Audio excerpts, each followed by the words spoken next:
Este hombre era, sin lugar a dudas, el guardaespaldas personal del ministro del Interior, pero tras un atentado terrorista, la relación entre ambos cambió por completo.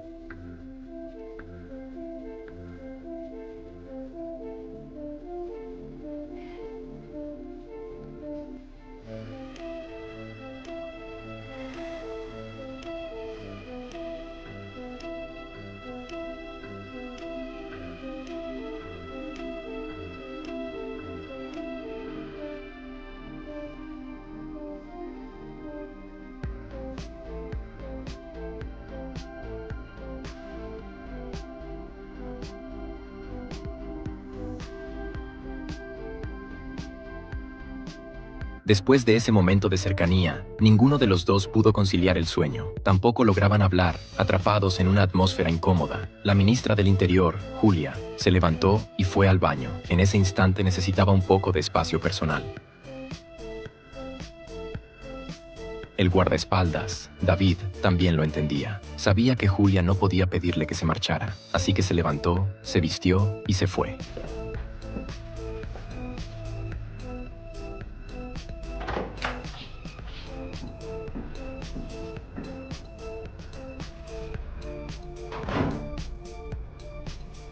Al día siguiente, Julia ya había recuperado su actitud profesional, tranquilizó a los medios de comunicación y continuó promoviendo su proyecto de ley. Esperaba así ganar más apoyos. Después del trabajo, David fue llamado por un superior en la comisaría para hablar. Esta vez, notó que en la oficina había un visitante inesperado. No saludó, simplemente preguntó por el avance de la investigación del atentado. El superior respondió que el atacante no había dejado ninguna pista, ni siquiera las huellas dactilares daban resultados. We'll find out and his accomplices if there are any.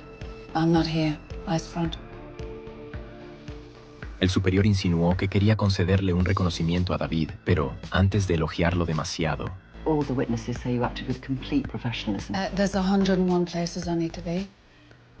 Sorry, Mum. expuso el verdadero motivo de la reunión. En realidad, lo habían llamado por una lucha de poder dentro del departamento. Anne había descubierto que Julia se reunía en privado con la agencia de seguridad. They're having almost daily conferences and keeping me out of the loop. Why?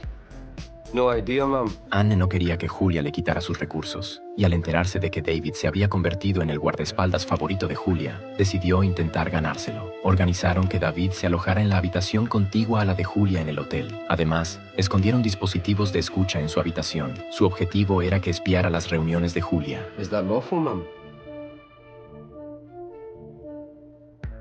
I've got my duties as a PPO. I'd rather stick to those, ma'am. She's got you wrapped around her finger. Los dos superiores empezaron a influir en David. Le pintaron a Julia como alguien peligroso. Afirmaban que era experta en manipular a la gente. Insinuaban que con unos simples trucos podría hacer que David le fuera totalmente leal. También mencionaron algo que el propio David ya había empezado a sospechar. We heard the security service had advanced knowledge schools were targets, and who do they run to with their intelligence?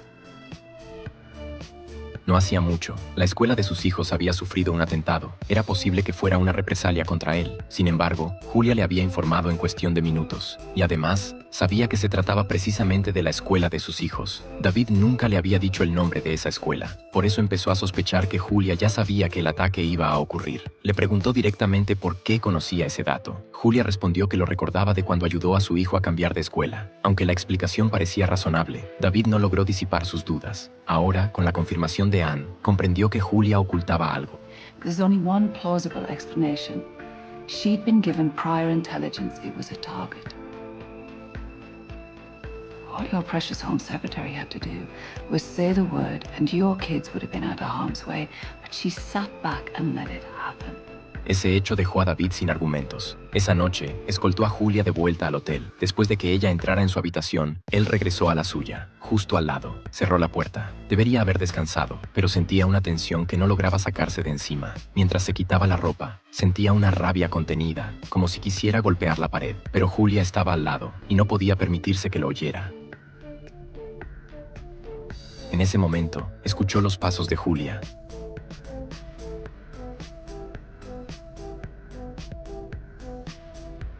se acercó en silencio hacia su dirección, guiados por el leve sonido de sus pasos. Ambos parecían entenderse sin palabras. Las habitaciones estaban conectadas. Había dos puertas que unían ambos cuartos. Como guardaespaldas, David debía mantener su puerta abierta. Solo la de Julia permanecía cerrada con llave, para que pudiera pedir ayuda en cualquier momento.